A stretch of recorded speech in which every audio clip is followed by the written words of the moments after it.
Al-Muhtadin.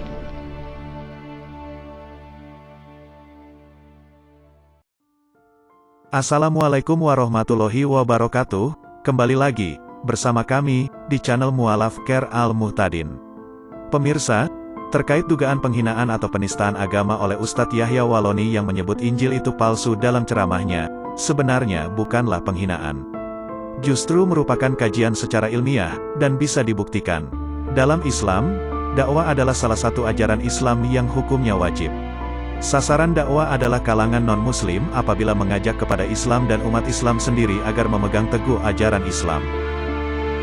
Apa yang dialami oleh Ustadz Yahya Waloni sebagai seorang kristolog muslim dengan latar belakang dulu seorang Nasrani, tentu dakwahnya berusaha mengajak umat Nasrani yang lain untuk bersama-sama memegang kebenaran yang sudah ia dapatkan. Dan dakwah kepada non-muslim ini bukan hanya menyampaikan Islam, tetapi juga untuk membuktikan Islam itu benar dan selain Islam tidak benar. Apa yang dipermasalahkan tentang dakwah Ustadz Yahya Waloni itu sebetulnya suatu yang tidak pantas dibawa ke ranah kriminalisasi atau hukum, tapi yang harus dilakukan adalah melakukan pembuktian secara akademik. Kalau memang apa yang dikatakan oleh Ustadz Yahya Waloni itu tidak benar, maka tinggal diklarifikasi secara akademik. Dan di forum akademik inilah para kristolog muslim bisa membuktikan bahwa Injil yang ada ini sudah tidak murni sebagaimana Injil sebagai wahyu Allah. Dalam Islam, seorang muslim harus mengimani Injil, bahkan kalau ada orang Islam tidak meyakini ada kitab Allah yang bernama Injil, maka ia bisa dianggap keluar dari Islam. Tapi dalam Al-Quran juga menjelaskan banyak distorsi atau perubahan-perubahan yang terjadi di dalam Injil. Ini dapat dibuktikan dengan membandingkan Injil edisi lama dan Injil edisi baru.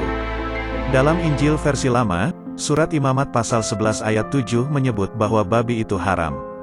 Sedangkan dalam Injil versi baru terbitan Lembaga Alkitab Indonesia yang sekarang digunakan oleh umat Nasrani, dalam ayat dan pasal yang sama berubah bahwa yang haram itu adalah babi hutan.